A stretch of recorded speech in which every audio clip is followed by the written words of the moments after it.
Thanks, guys. Tim, alcoholic. So these last 3 weeks, we've been doing these bonus stories. We did acceptance was our first week, which includes, of course, 417, which many of us use all the time. And the second week was grounded, which I think is a phenomenal story, well written. You know, the story of going deep into the bowels of, humiliation and coming out the other side like a rock star, like a spiritual rock star. And then tonight, with knowing a little bit of the data about this gal, it's this positive story that ends a little sad, but stay sober. So there's a win, but not quite as exciting from a positive sense as grounded was. So we're on page 544.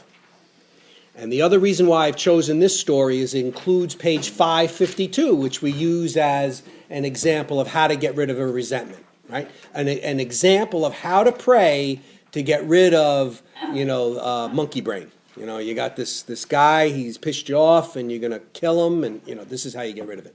So this is a great contribution. So this is Freedom from Bondage, 544.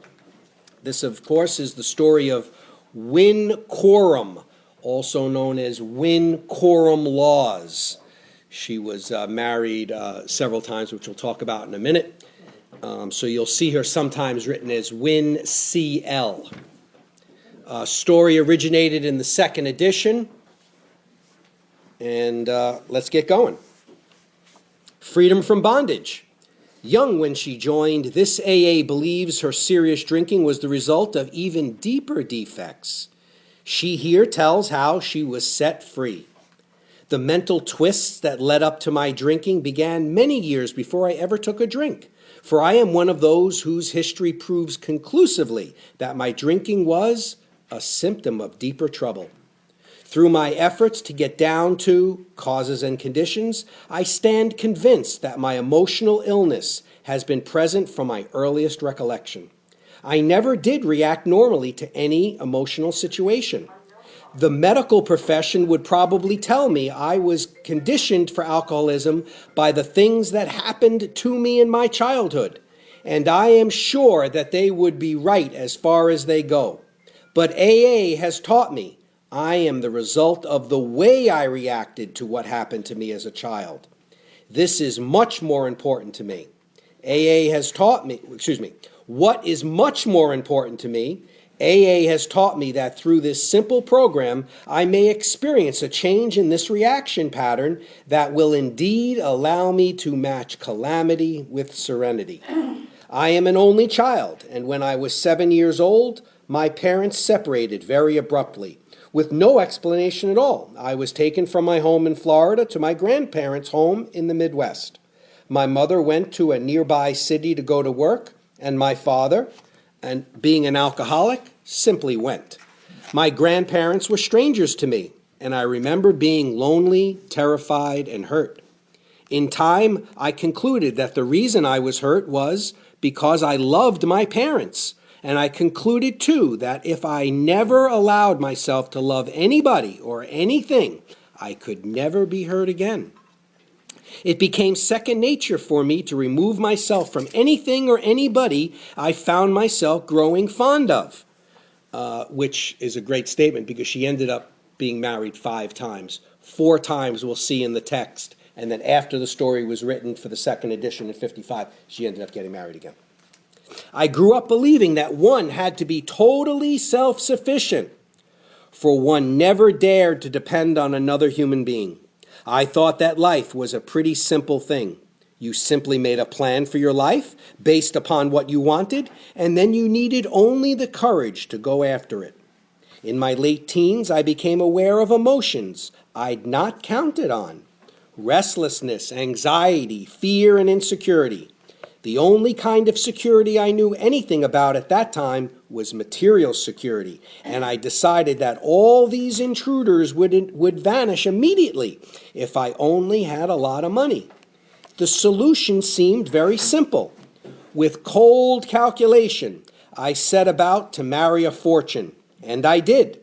The only thing this changed, however, was my surroundings, and it was soon apparent that I could have the same uncomfortable emotions with an unlimited checking account that I could on a working girl's salary.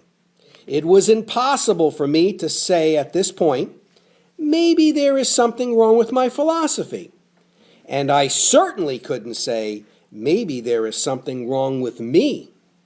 It was not difficult to convince myself that my unhappiness was the fault of the man I married, and I divorced him at the end of a year.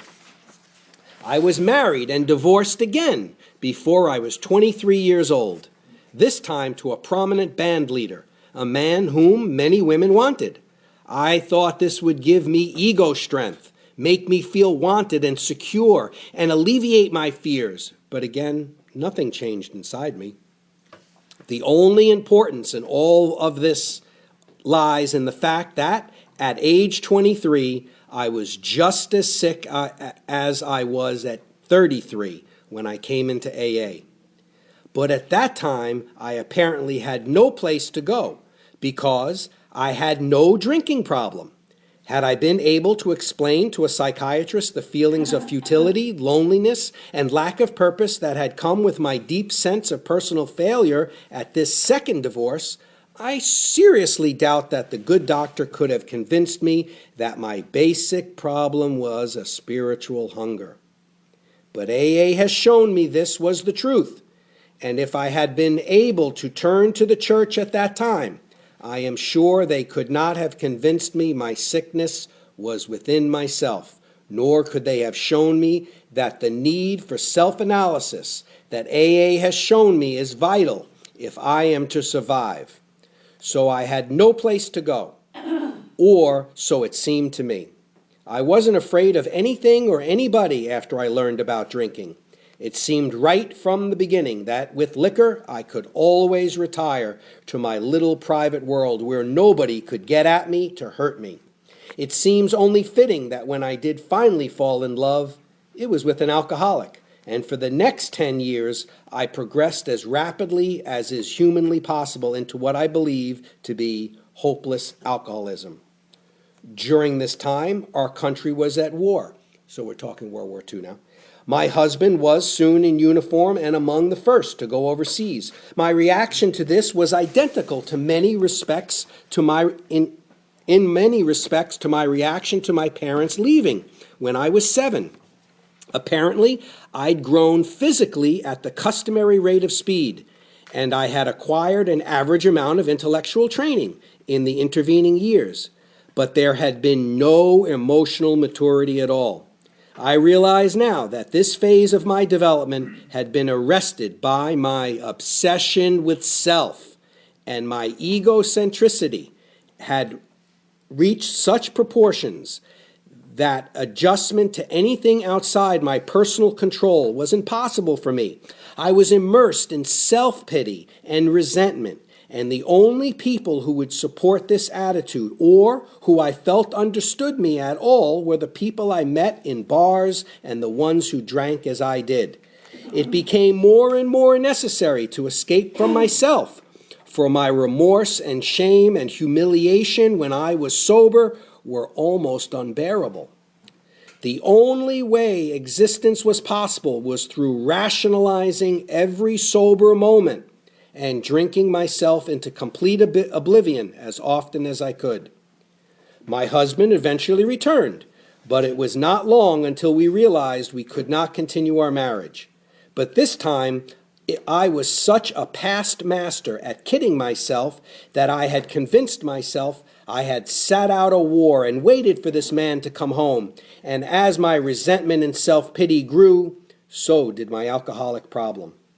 The last 3 years of my drinking, I drank on my job.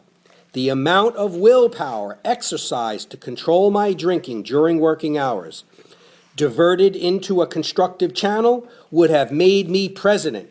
And the thing that made the willpower possible was the knowledge that as soon as my day was finished, I could drink myself into oblivion. Inside, though, I was scared to death, for I knew that the time was coming, and it couldn't be too remote, when I would be unable to hold that job. Maybe I wouldn't be able to hold any job. Or maybe, and this was my greatest fear, I wouldn't care whether I had a job or not. I knew it didn't make any difference where I started. The inevitable end would be Skid Row. This is almost a telling statement, too. So she's writing this, with 8 years sobriety in probably around 54, and her life doesn't turn out much better than this. That was like sort of a prophecy. The only reality I was able to face had been forced upon me by its very repetition. I had to drink, and I didn't know where there was anything in the world that could be done about it.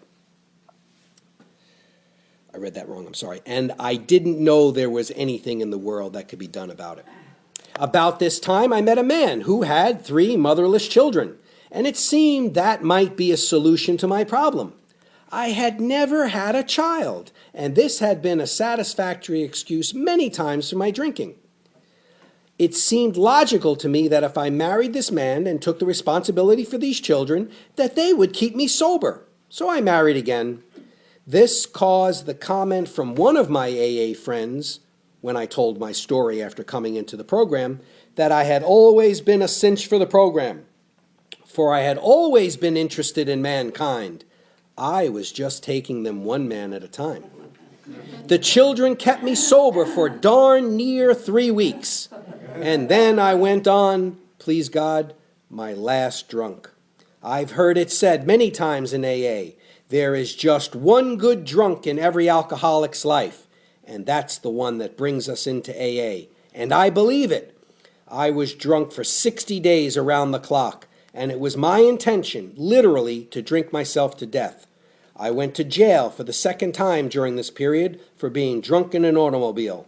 I was the only person I'd ever known personally who had ever been in jail, and I guess it was most significant that the 2nd time was less humiliating than the first had been. Finally, in desperation, my family appealed to a doctor for advice, and he suggested AA. The people who came knew immediately I was in no condition to absorb anything of the program.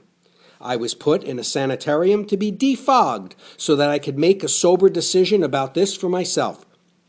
It was here that I realized for the first time that as a practicing alcoholic, I had no rights. Society can do anything it chooses to do with me when I am drunk, and I can't lift a finger to stop it, for I forfeit my rights through the simple expedient of becoming a menace to myself and to the people around me. With deep shame came the knowledge, too, that I had lived with no sense of social obligation, nor had I known the meaning of moral responsibility to my fellow men. I attended my first AA meeting 8 years ago, and it is with deep gratitude that I am able to say I've not had a drink since that time, and that I take no sedation or narcotics, for this program is to me one of complete sobriety. I no longer need to escape reality. One of the truly great things AA has taught me is that reality has 2 sides. I had only known the grim side before the program, but now I had a chance to learn about the pleasant side as well. The AA members who sponsored me told me in the beginning that I would not only find a way to live without having a drink, but that I would find a way to live without wanting to drink if I would do these simple things. They said, if you want to know how this program works, take the first word of your question. The H is for honesty, the O is for open-mindedness, and the W is for willingness. These are Big Book calls the essentials of recovery. They suggested that I study the AA book and try to take the 12 steps according to the explanation in the book. For it was their opinion that the application of these principles in our daily lives will get us sober and keep us sober. I believe this, and I believe too, that it is equally impossible to practice these principles to the best of our ability, a day at a time, and still drink, for I don't think the 2 things are compatible. I had no problem admitting I was powerless over alcohol, and I certainly agreed that my life had become unmanageable. I had only to reflect on the contrast between the plans I made so many years ago for my life with what really happened to know I couldn't manage my life drunk or sober. AA taught me that willingness to believe was enough for a beginning. It's been true in my case, nor could I quarrel with. Restore us to sanity. For my actions, drunk or sober, before AA were not those of a sane person. My desire to be honest with myself made it necessary for me to realize that my thinking was irrational. It had to be, or I could not have justified my erratic behavior as I did. I've been benefited from a dictionary definition I found that reads, rationalization is giving a socially acceptable reason for socially unacceptable behavior. And socially unacceptable behavior is a form of insanity. AA has given me serenity of purpose and opportunity to be of service to God and to the people about me. And I am serene in the infallibility of these principles that provide the fulfillment of my purpose. AA has taught me that I will have peace of mind in exact proportion to the peace of mind I bring into the lives of other people. And it has taught me the true meaning of the admonition, the warning.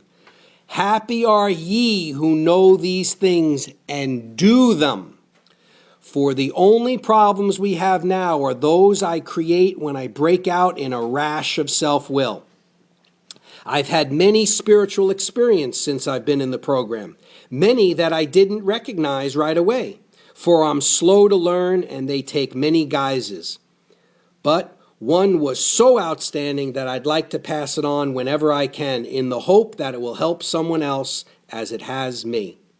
As I said earlier, self-pity and resentment were my constant companions, and my inventory began to look like a 33-year diary, for I seemed to have a resentment against everybody I had ever known.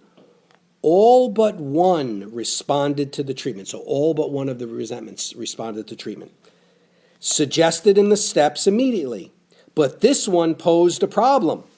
This resentment was against my mother, and it was 25 years old.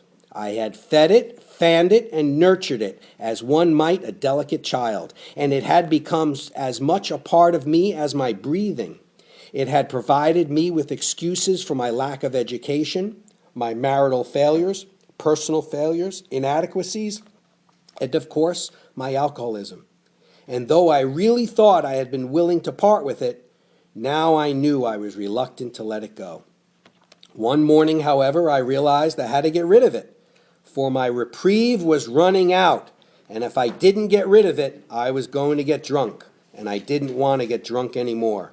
In my prayers that morning, I asked God to point out to me some way to be free of this resentment.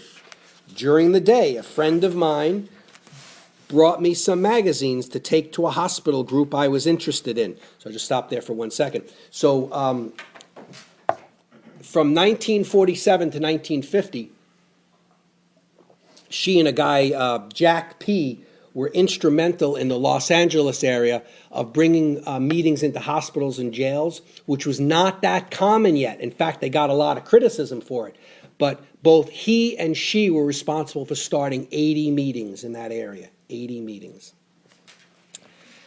And this is what she's talking about here. Somebody had given her some magazines that she's going to go to the hospital tonight to run a group or whatever, and thinking that some of these magazines were going to be something somebody would be interested in. And remember, don't forget, she asked God that morning to give her help on this problem.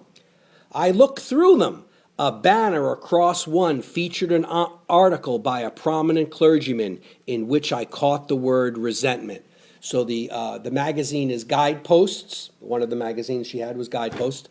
And the author was Norman Vincent Peale, Power of Positive Thinking.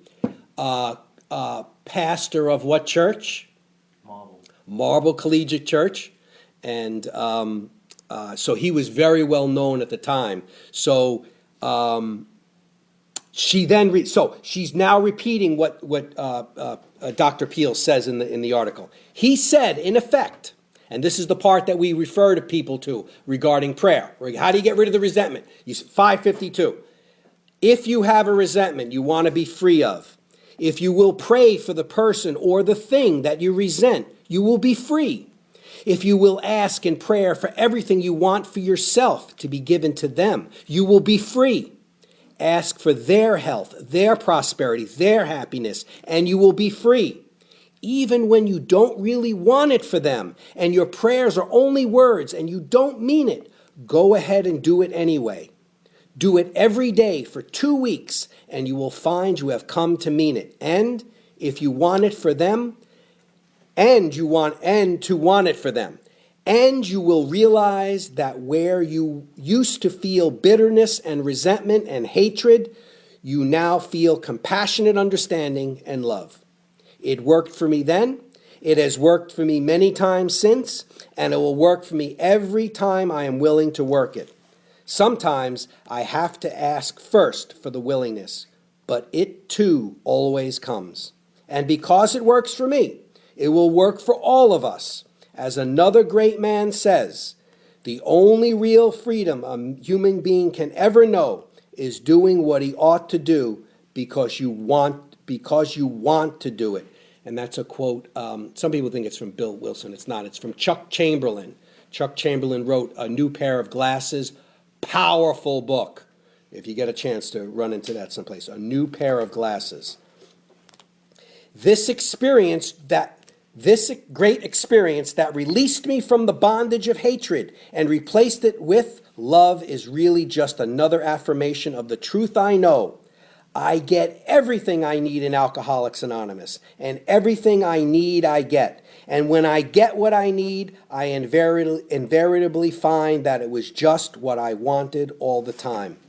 And she, as I said, got married one more time to George Laws after writing this. And the little sad part was she always stayed sober, but George ended up getting cancer. She got cancer also, but she was they got divorced, and she was in abject poverty and reached out to see if she could get some money from George. And he didn't give it, or he couldn't give it, or whatever, and she ended up dying. Like, they don't even know what year she died. Remained sober, but sort of a sad story to go from such an instrumental figure in AA to, sort of unknown stuff. So anyway, that's it.